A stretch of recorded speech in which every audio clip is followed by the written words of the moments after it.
Então, agora, para falar um pouco mais sobre inovação, eu vou chamar o Jorge de Paula para falar sobre inovação e o mundo da moda.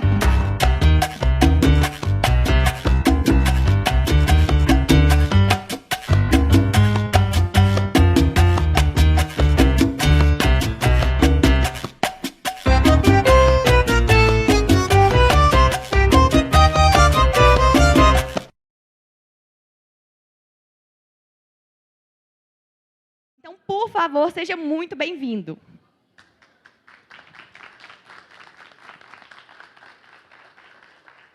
Alô? Alô? Bom dia, pessoal. Vou falar um pouquinho da indústria da moda e a parte de tecnologia envolvida no processo, tá? A Audaces é uma fashion tech multinacional brasileira com mais de 30 anos, de atuação de mais de 70 países. Como estamos falando de inovação, eu trouxe alguns prêmios de inovações, tanto na parte nacional quanto internacional que a empresa tem. E falando de moda, a gente não está falando só de roupa. Nós estamos falando também de uniformes militares, uniformes de segurança, estofados, tanto residenciais quanto náuticos. A parte automobilística com tecidos flexíveis, como fibra de carbono, que após uma química fica super rígido, né? E principalmente na parte de segurança dos corredores de Fórmula 1, onde vários deles usam um capacete desenvolvido com tecnologia da Audaces. Eu trouxe esse slide só para a gente ter a noção da importância do mercado da moda para o mundo e para o Brasil. No mundo, ela possui hoje 525 bilhões de faturamento só no e-commerce B2C. 75 milhões de empregos e representa 2% do PIB mundial. E no Brasil é o segundo maior empregador da indústria de transformação, perdendo só para alimentos e bebidas juntos. Quase 17% dos empregos no Brasil vem dessa indústria, e qual emprega o maior número de mulheres. E representa 2,3% do PIB brasileiro. Sobre transformação digital no mundo da moda, né? Nós tivemos a primeira revolução industrial, que veio máquinas a vapor, a fabricação de ferro, a segunda com energia elétrica, petróleo como combustível, na terceira revolução, computadores, automação industrial, e na quarta revolução industrial, onde máquina conversa com máquina resolve problema com altos testes, altas correções, autoanálise, né? E todos os objetivos dessas revoluções foi sempre melhorar a eficiência e a produtividade dos processos, desde a primeira em 1800 e alguma coisa na Inglaterra.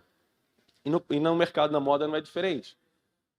São processos, né? Nós acreditamos que os processos são transparentes, desde o planejamento, na parte de estilo, desenvolvimento, produção e vendas, aonde software conversa com software, software conversa com máquina e máquina conversa com máquina, para resolver problemas e autocorreções. Quanto antes no processo você resolver o problema, mais barato fica se acontecer algum problema no final. Se você vai descobrir um problema nas últimas etapas de produção com a peça já cortada, já não tem como voltar atrás, né? Descortar, colar a peça. Então eu trouxe alguns exemplos aqui como inovações, principalmente na área de criação. Hoje a criação de moda, como é que é? São desenhos estilizados, e alguns desenhos técnicos, onde passa essa informação para a modelista, que é a engenheira do processo. Só que nós acreditamos que você consegue fazer isso hoje, né? No manequim tridimensional, de uma forma de cocriação, você, com a equipe de estilista, você desenvolve o próprio modelo e conversa, né? Essa saia poderia ser um pouquinho mais curta, um pouquinho mais longa.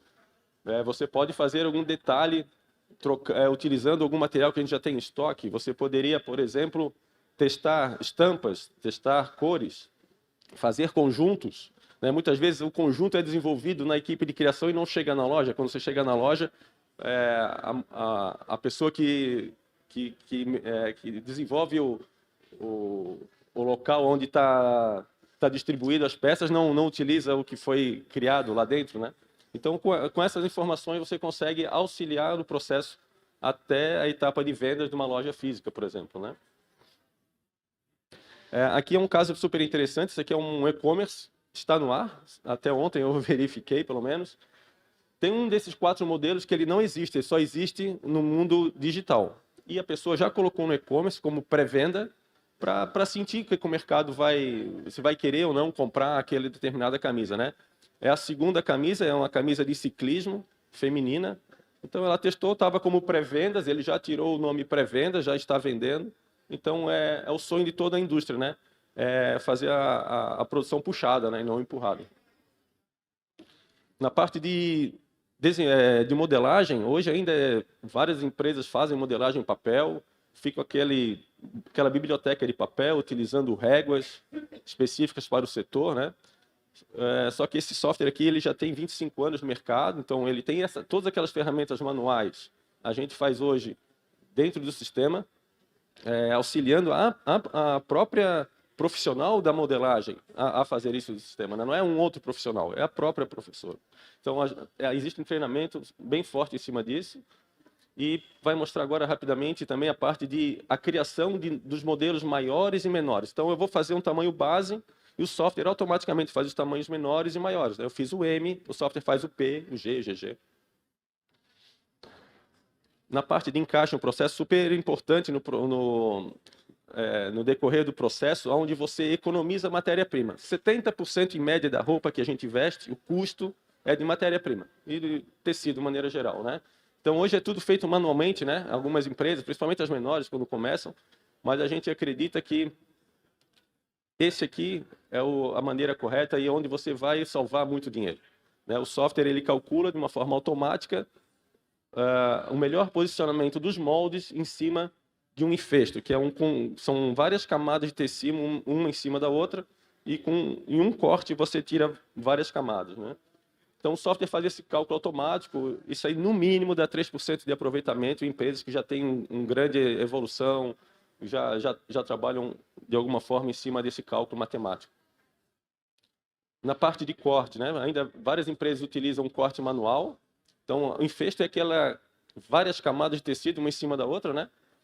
É impresso aquele encaixe em cima do tecido, num papel, numa plotter industrial, e as pessoas seguem o risquinho em cima do molde para cortar. Então, aqui tem vários problemas no sentido de segurança, né? Porque o corte na mão, etc. E a gente acredita, né, que a solução é essa aqui. Essa máquina ela tem mais de 15 anos já, é uma infestadeira automática. Você coloca o rolo de tecido em cima dela, você programa quantos metros ela tem que infestar, e ela sai fazendo o processo sozinha, né?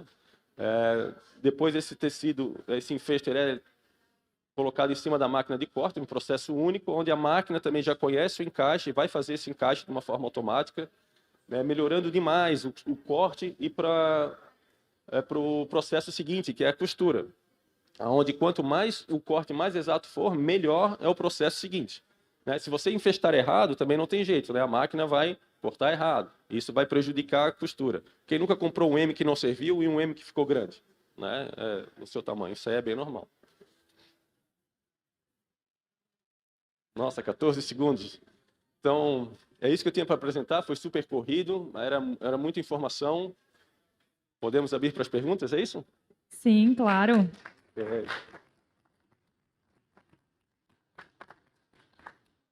Jorge, foi super interessante, né, a apresentação. O que podemos esperar do futuro da criação de moda? Gilberto estava aqui, né? Mas ele está com o stand aqui do lado. O que eu acredito muito, né? As criações de modas provavelmente vão ser em 3D, tridimensional, com cocriação junto. Então a pessoa está no seu metaverso, que pode ser várias coisas hoje, né? Ainda a gente não sabe o que vai ser isso, e vai estar cocriando isso dentro de uma ferramenta tridimensional. Então, para quem é estudante, recomendo conhecer algumas ferramentas nesse sentido, porque o futuro vai ser isso. Hoje, já existem metaversos ou jogos que você cria a roupa do seu avatar.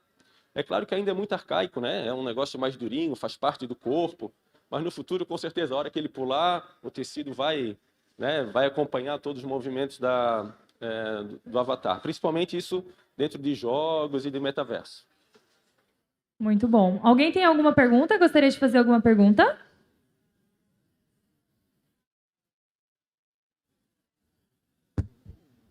Muito obrigado. Bom dia, Jorge. Uma perguntinha que eu acho que a gente tinha trocado uma ideia, mas como é que você viu a utilização de tecnologias como blockchain e NFT nessa parte da moda? Colecionáveis, talvez?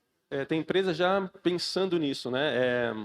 Eles querem fazer, principalmente blockchain, na segurança da roupa que vai chegar em você, né? Então, desde a plantação do algodão até a fabricação do tecido, o corte e quem vai distribuir, toda essa cadeia, ela vai ser de alguma forma monitorada e você vai comprar o seu algodão dessa sua camisa aqui, foi plantada em Goiás, foi plantada em Mato Grosso, né? E a segurança de cada um está comprando, né? Tem uma experiência de um amigo meu, ele é um empresário de Blumenau, e no começo da pandemia ele assim, pô, eu vou ajudar as empresas locais, eu vou comprar 20 camisetas. Pô, e a Hering era na mesma rua que ele, né? Ele disse, não, mas eu vou comprar via internet e tal. Ele comprou, demorou 15 dias para chegar, né? Se ele batesse ali na porta e comprasse era mais rápido. Chegaram 10 camisas da China, no mesmo pacote, tudo torto. 10 camisas da China, 10 de Goiás e o restante... 10 não, né? 5 de Goiás e o restante ali de Blumenau. Então, assim, se já tivesse blockchain, o rastreamento já teria sido feito, né? NFT, né? Eu acho que o NFT deu uma baixada agora, tem que ver se isso é uma moda, o que vai ser isso no futuro, né? Mas eu acredito que sim, vão ter principalmente roupas digitais ou virtuais para venda como NFT. Eu acho que isso é uma tendência, pessoal. Já tem, né? A Gucci, Balenciaga, já tem alguma coisa nesse sentido também. Né? Mais alguém gostaria de perguntar? Jorge, bom dia. Eu gostaria de saber como a inovação e a tecnologia pode ajudar na sustentabilidade, já que a gente sabe que o mercado da moda, né, tem alguns momentos, né, tem essa questão mesmo do trabalho, enfim, né, e do uso também de insumos não tão sustentáveis assim. Como que a inovação pode ajudar nisso? A indústria da moda é uma das indústrias que mais poluem, né? Normalmente uma calça jeans, se a gente soubesse o quanto ela suja de água, a gente talvez não estivesse usando, né? Mas já tem processos assim que estão melhorando isso, né? Então é um pouco de investimento, principalmente na indústria como um todo. Mas, por exemplo, a parte de encaixe e de corte, né? Você economiza o tecido. Ali já é um grande ganho. Então, você usava 15 metros, você está usando 14 metros e meio, né? Em cada camada, né? Tu multiplica isso pelo enfeite, multiplica isso de vezes por ano, dá um valor bem significativo. Mas, assim, ainda não é fácil, né? Já foi testado, por exemplo, fazer camisetas sem costura, né? Então, para quem conhece tecido circular, né? A malha circular, ela vem e você pode fazer em vários comprimentos. Poderia fazer um comprimento do M, um comprimento do G, mas não deu muito certo. Assim, o processo não foi para frente, né? E a indústria da moda, ela segue muito a mão de obra barata, né?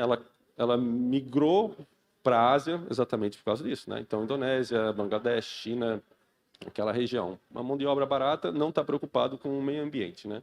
No futuro deve migrar para a África, por exemplo, né? A China já comprou vários espaços de terra na África para construir empresas, porque a mão de obra lá se torna mais barato do que a asiática, né? Então, eu não tenho uma resposta 100% certa disso, e é super difícil para a própria indústria da moda responder isso. Muito bom. Alguém mais gostaria de perguntar? Temos mais uma pergunta aqui. Quais os perfis de profissionais de moda do futuro? Eu acho que eu comentei um pouquinho, né? Ele é um profissional que ele tem que aprender a fazer uma cocriação em ferramentas 3D, não tem como fugir disso. Eu acredito muito que só a especialidade dele no processo produtivo não é suficiente. Por exemplo, uma modelista, ela tem que conhecer muito bem aquilo que ela faz. Porém, ela tem que saber o que acontece na etapa anterior e o que acontece na etapa seguinte. Não adianta a estilista criar uma peça linda, maravilhosa, né? E aquilo não conseguir ser, de alguma forma, colocada em planificação pela modelista, né? É o arquiteto desenhar um galpão sem vigas, né? O engenheiro vai dizer assim, não dá para fazer isso. Nós temos que colocar uma viga aqui. Então, existe toda essa, né, para mim, esse conhecimento da etapa anterior e da etapa seguinte também, para que o processo ele flua de uma forma mais transparente, fluida, dessa forma. Mais alguém gostaria de perguntar? O pessoal tá quietinho hoje, todo mundo tímido? Você?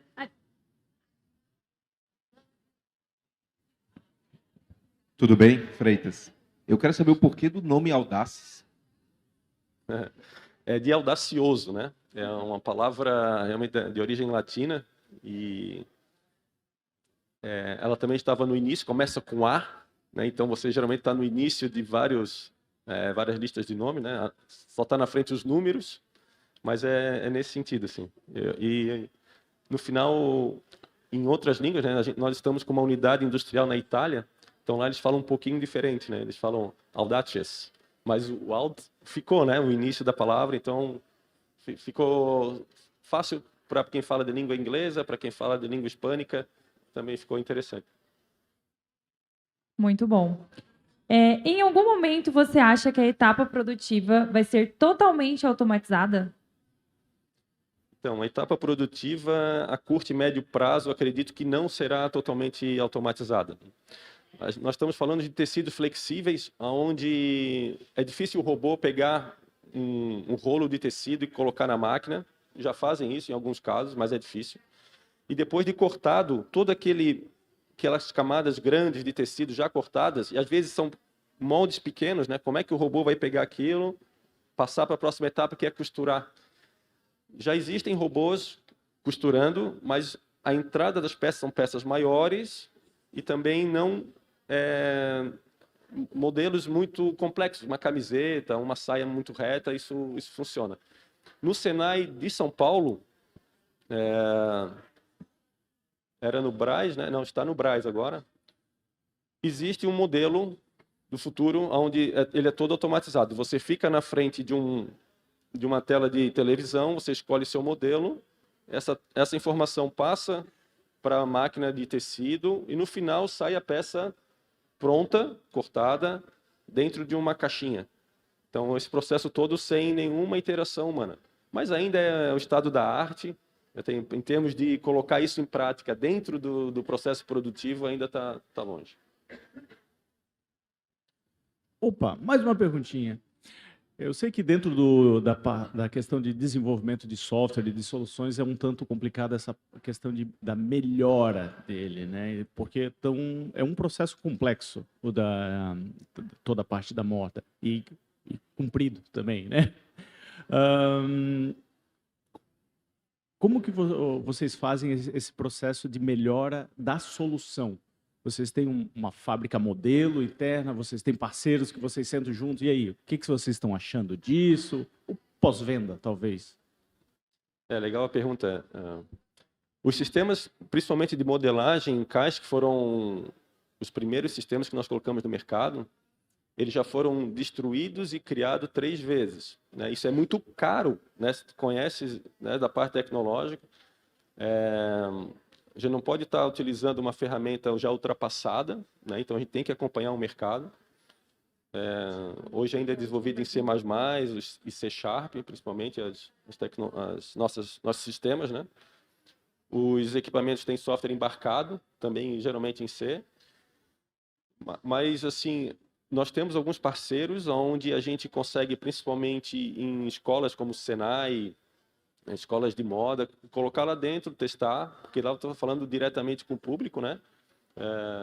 E nós temos empresas também, principalmente aqui em Santa Catarina, onde são parceiros, são os early adopters que a gente consegue colocar lá e fazer testes, né? Então isso é bem interessante. E o pessoal acho que está começando, né? A gente está acostumado a começar a testar app, né? E a indústria começou também a entender esse processo. Não, bota lá, eu vou testar. Sabe? Que não foi fácil, né? Para mim, a indústria da moda é uma indústria que é a última a reconhecer tecnologia. Ela demora para implantar tecnologia, diferente das outras indústrias que tem, principalmente aqui em Santa Catarina, né?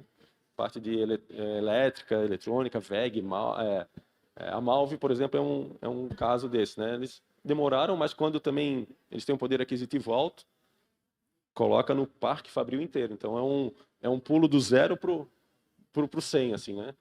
É interessante. É isso? Muito obrigada, Jorge. Excelente.